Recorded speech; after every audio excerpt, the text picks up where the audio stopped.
So, what I was asked to talk about was COVID and heart and the devil within, and to focus on some of the cases that would illustrate all what Dr. Anil has been talking about.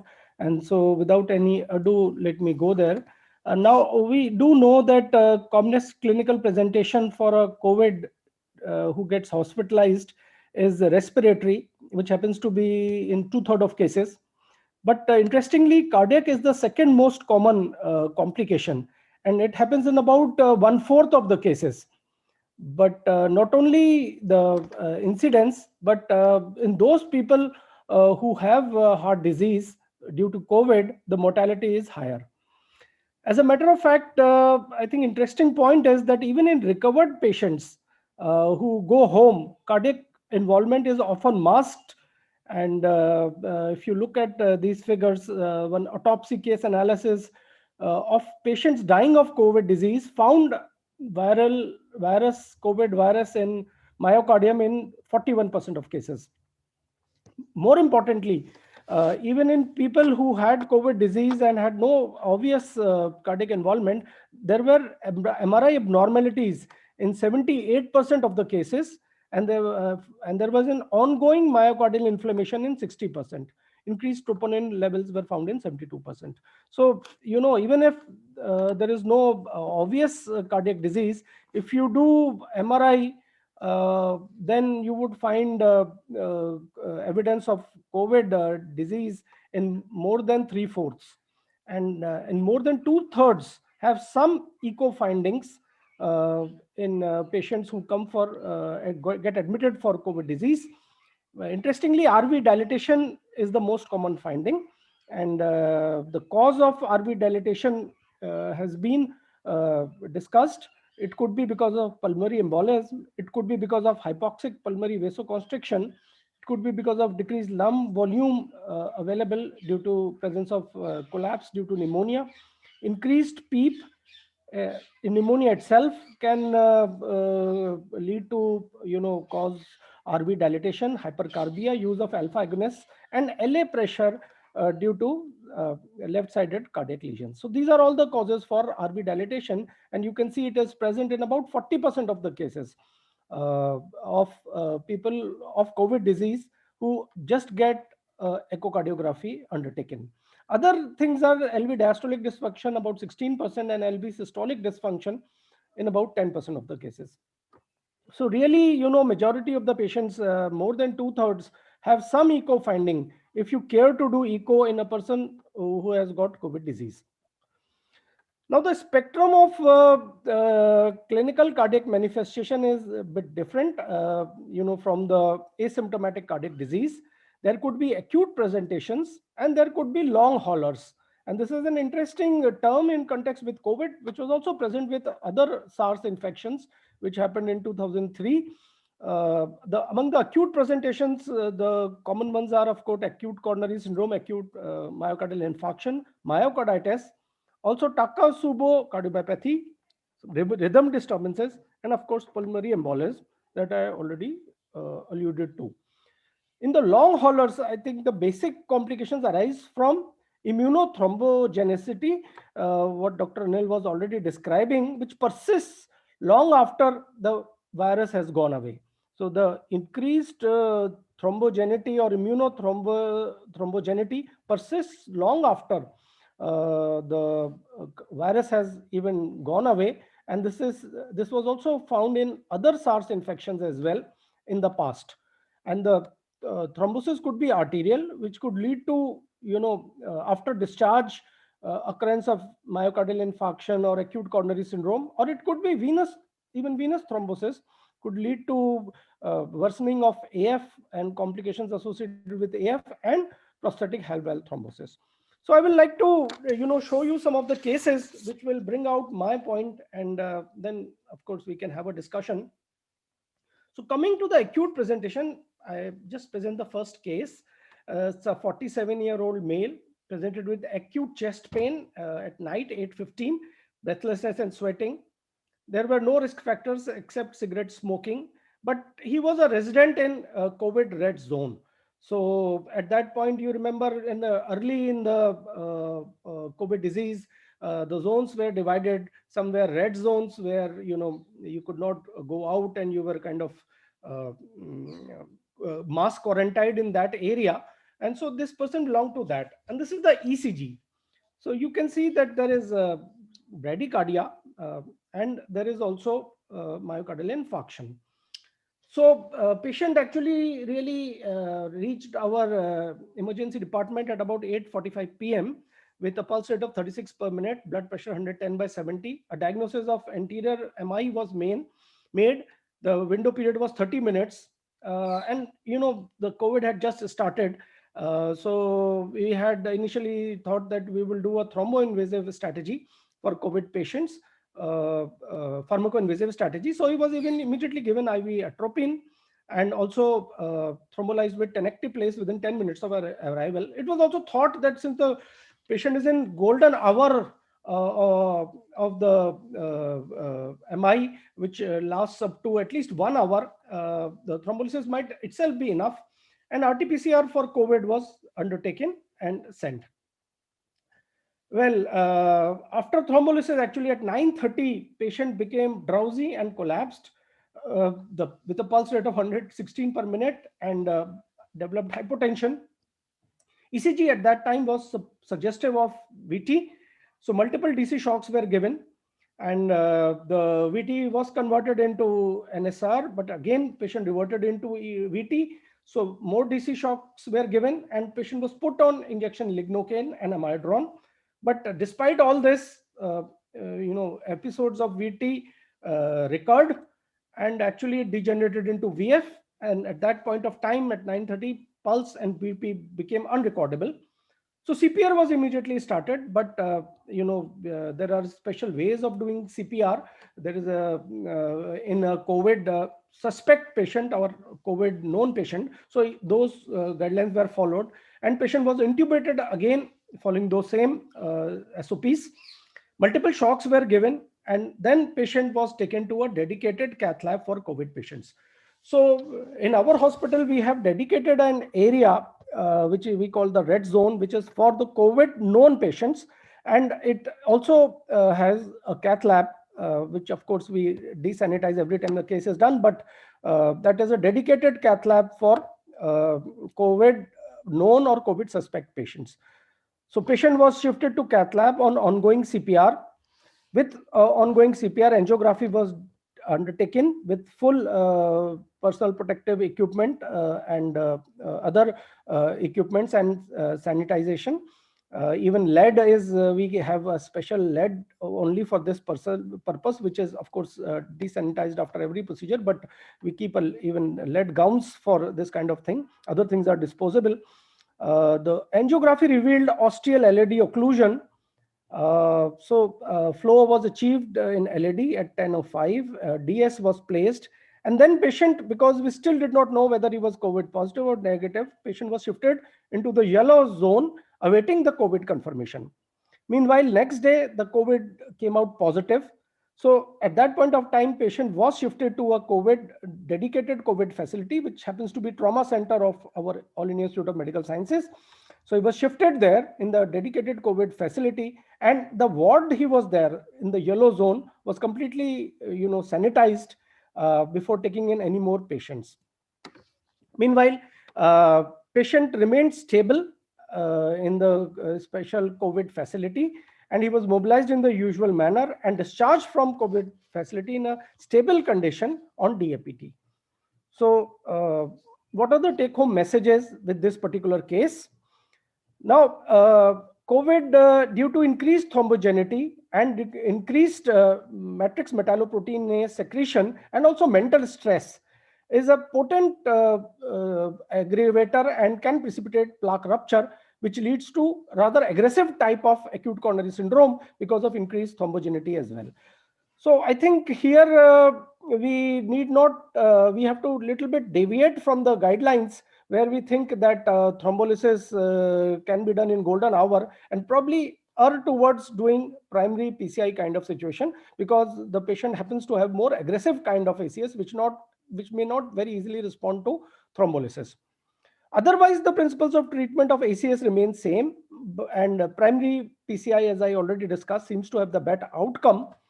The treatment of ACS and AMI cannot be delayed because of uncertainty about COVID status. And I think that is very important, that we should take care that we carry out our best therapy or standard therapy without waiting for the COVID status. Only thing is that we need to have some dedicated areas, for example, cath labs, waiting areas, ICUs, wards, which should be designated separately for COVID patients and COVID suspected patients.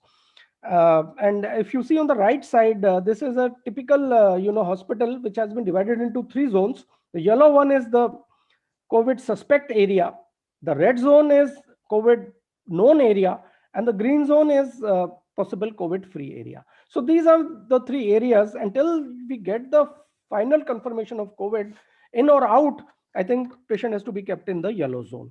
And the therapy, as I discussed, should be undertaken with full precautions for both the healthcare workers as well as other patients who might be there in the waiting areas, etc. So all those precautions should be taken, protective personal equipments, SOPs, and special areas for COVID work.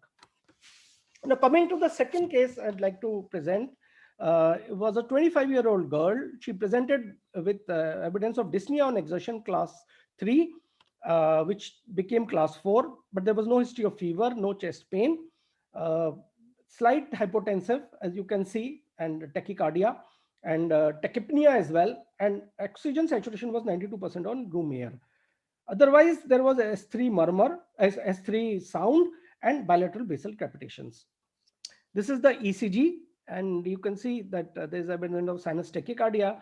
X-ray is also not much helpful. I mean, showing you that there is no patch, at least on X-ray, for suspecting lung abnormalities.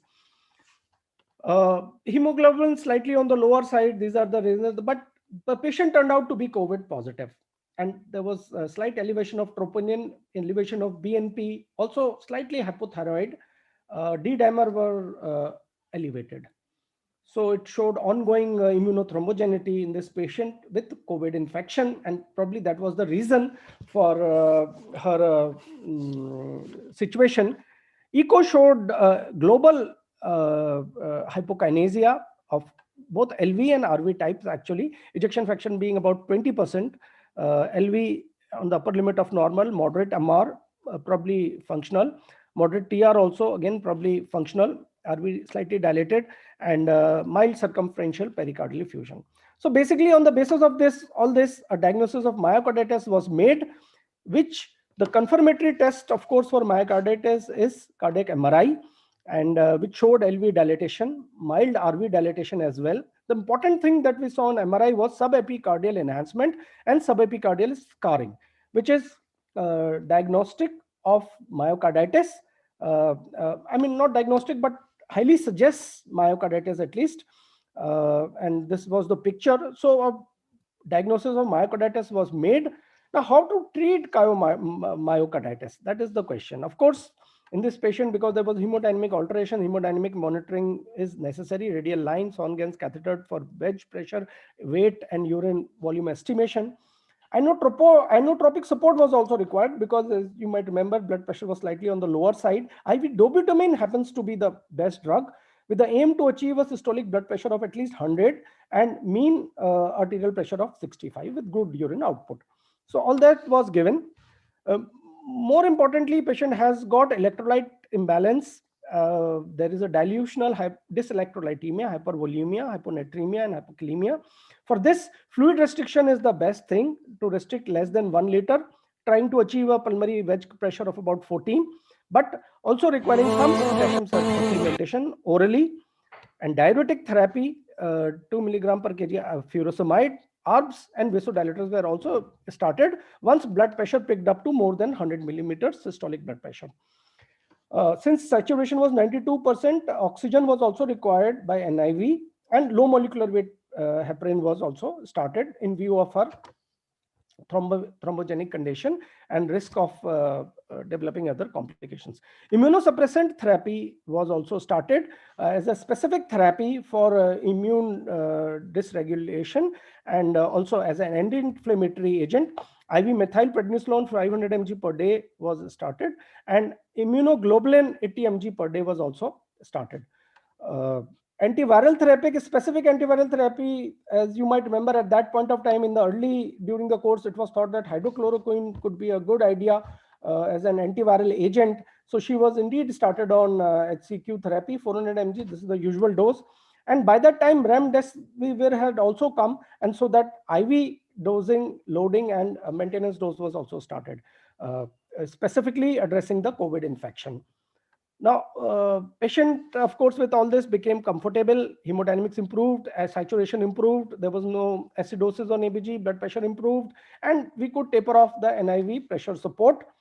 But look, the biomarkers are actually on the worst side. So troponin levels have increased, CKMB levels have increased, and BNP level has also increased.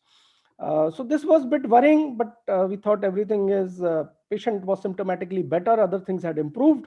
So patient was sort of kept on this therapy, but that was, I think, a kind of wrong decision, because the very next day patient developed persistent orthopnea with increasing oxygen requirement. Patient got intubated and put on mechanical ventilation. Patient also developed hypotension with decreased urine output, although there was no fever, and ABG suggested marked acidosis and hypoxemia. And you can see all the lab investigations also worsened at this point of time. So patient was really bad. So what next? Now, in this particular case, we know that the hemodynamics have worsened. The ventilatory parameters are also not working. So we need to do two things. First of all, we have to provide a cardiac assistance, a strong cardiac assistance. And second, we have to little bit work more on the antiviral therapy. So regarding the cardiac assistance, we decided to put her on ECMO, a VA ECMO, and also, we modified the dopamine and added noradrenaline as well, and put on higher type of antibiotics. Remdesivir was continued, and we also started more anti-inflammatory agents like azathioprine 100 mg in addition to corticosteroid, and convalescent plasma therapy was also given. So with all this, actually, finally patient improved. ECMO initiation led to decrease in inotropes. Ventilation was weaned off after some time. Patient was decannulated from ECMO as well on the 12th day. Another 2 days, patient was weaned off from mechanical ventilation completely. In a hospital, cardiac function improved, and there was near normalization by about 28 days when patient was discharged with full clinical recovery. But patient was instructed not to undertake any heavy exertion for 6 months and repeatedly follow up for echocardiography. So this was what we did. So what are the messages from this particular case? Number one, diagnosis of COVID myocarditis is not straightforward. It can mimic myocardial infarction, idiopathic dilated cardiomyopathy, arrhythmogenic disease. In this case, because she was a girl, 25-year-old individual, and rapid onset, so we were relatively certain. Cardiac MRI is the gold standard, and the diagnosis is made on epicardial mid-wall inflammation and subepicardial scarring. The course of disease should be monitored by the cardiac enzymes, increasing or decreasing, and other inflammatory markers. Echocardiography and even cardiac MRI may be done in case of myocarditis. Treatment of myocarditis is antiviral, immunosuppressive, remdesivir, and plasma therapy, plus supportive for heart failure, and symptomatic, and if required, even cardiac assist device. Sick patients require cardiac assist device, which can help them. So now coming to the second variety, where people have recovered, gone home, but they harbor the disease still, or they harbor at least the pathogenic mechanisms. The immunothrombogenic phenomena continues, and what can happen? So here was a gentleman, 45-year-old bureaucrat, diabetic, hypertensive, developed mild COVID infection, loss of taste, flu, etc., with good saturation, and therefore advised home isolation. And within home, completely recovered within a week, turned COVID negative on 14th day, and after that he joined his work. So he was like somebody who will call nearly asymptomatic COVID disease. Started going work after 2 weeks, but few days later, while at home after dinner, he developed severe chest pain, sweating, difficulty in taking breath, rushed to our hospital 10 p.m. And you can see it showed evidence of inferior myocardial infarction with a window period of 45 minutes, Philip class 1.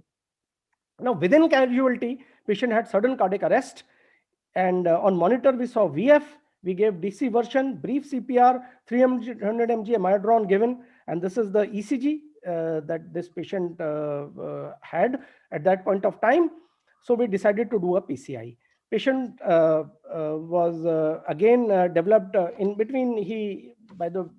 When we had decided to do PCI, but before shifting him, patient got better and then again went into VTVF, was again given CPR, reached cath lab on arrival, again had VF there, and we started the PCI on CPR. Right angiogram was done. I don't know why it's not playing, but it was showed a blocked RCA. So primary PCI was done, RCA was opened with a good result. Maybe if I have time, I will show you the final result at the end of this presentation from the clip itself. And meanwhile, while we have very sick patients, what we do is one set starts doing the PCI and the other stats start working to put a assist device, in this case IABP. So by the time actually the PCI was done, the IABP was also on, and therefore the left injection was done on IABP support, which was achieved simultaneously. And then patient was shifted to the CCU facility now because already COVID free now, had past history of COVID, so he was kept in the green zone, and he was 6 hours. He became conscious, tapered off IVP, extubation done next day, and mobilized the next day, and then discharged on day 4 in ambulatory condition like any regular patient, just with evidence of mild LV dysfunction, ejection fraction of 50%. So what are the take-home messages? So I think important to realize that cure of COVID is not end of the story, because there may be some pre-existing disease which may get unmasked, and some new diseases may actually appear, like because of increased thrombogeneity that's already present. So end of viremia does not completely normalize the microenvironment. There was complete increased continuing inflammation, continuing immune dysregulation, and thrombogeneity may persist. But the main question is how to monitor for these long haulers. So what can we do in a regular COVID patient to monitor them, to decide whether they are the long haulers and whether they need to be do something, and if then something is found, then what to do, how to treat them. So for monitoring, I think with known COVID patients, a repeated follow-up echos is a good idea. The D-dimer estimation is also important. If it is more than 1,000, then maybe you can think that this person is high risk for developing thromboinflammatory complications. HRCT, if pneumonia is there, in many cases actually does not resolve for a few weeks after the thing, and MRI if already known cardiac disease is present. But the therapy, as already discussed, generally venous thromboembolic prophylaxis is not required unless you think somebody is very high risk, and I think that is what Dr. Anil also told us. And but also careful review. But what we can do is, if somebody is known cardiac disease, careful review of antithrombotic and anticoagulant therapy is mandatory to decide whether we need to increase or decrease the dose of antithrombotics or anticoagulation. But routine ASA or P2Y12 therapy is not indicated. Finally, the last case I will show, a 39-year-old female with known case of adult CHD, TOF, post-total correction, residual VSD had, then another surgery, post-trans RAVSD closure with a prosthetic valve in the pulmonary position, a Chitra mechanical valve, and on acetrom. Now, this patient developed COVID pneumonia in December 90, relatively recently, admitted in our COVID facility, had a short episodes of SVT, which was reverted with adenosine, metoprolol, and diltiazem. And we discussed that they commonly have some rhythm abnormalities, started on amiodarone, discharged on amiodarone, acetrom, and metexel, acetrom 2 milligram. Now, you would think everything is all right, but 2 weeks later, patient developed hemoptysis, shortness of breath, NYHA class 3, abdominal distension, and she gave a history of irregular intake of oral anticoagulants. Otherwise, she was stable. And to hasten, please. These are the lab investigations. I will quickly run through. ECG was generally normal, X-ray was also normal, but CT showed that there were few GGOs, and residual echo showed that same thing, residual GGO, but pulmonary valve, prosthetic heart valve thrombosis with a gradient of 50/30. So a diagnosis of prosthetic heart valve thrombosis was made, severe RV dysfunction. Now we not naturally thought it was COVID-induced coagulopathy. INR was less than 2.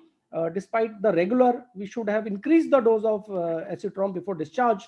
And so TPA was given. There was persisting shock. So another dose of TPA was given, 25 milligram, and the patient improved after that. So finally, my last slide. What are the mechanisms of disease in COVID? So there can be many mechanisms, and I think Dr. Anil told us some of them. So there is a direct viral disease. There is, of course, dysregulation of immune system. There could be decreased immunity, which can lead to fulminant viral infection, or there could be increased immunity with cytokine storm, which is probably the most common cause of organ damage with COVID disease. But there could also be unmasking of previous disease. So patient may be asymptomatic, for example, present with lung disease, also have some myocarditis, and you know that about 78% of people have evidence of MRI abnormalities, and that once the patient starts mobilizing, that cardiac manifestation can get unmasked. And of course, there could be increased thrombotic tendency. We already discussed the causes. But also not only cardiac problems, there could be some neurological problems as a result of this immune dysregulation, inflammation. There could be delirium, cognitive difficulties, confusions. There could be chronic fatigue. But there could be some side effects of acute treatment also, especially NSAIDs, which can cause some side effects. So finally, to conclude, heart is a frequent site of involvement. MRI shows 78% involvement, echo 68% involvement, increased troponin elevation in 72% of the cases. Cardiac is the second most common clinical presentation after respiratory. Cardiac presentation can be acute, or they could be long haulers. Acute presentations are ACS, myocarditis, Takotsubo cardiomyopathy, rhythm disturbance. I showed you some of them. And there could be arterial and venous thrombosis. Thank you so much for your kind attention.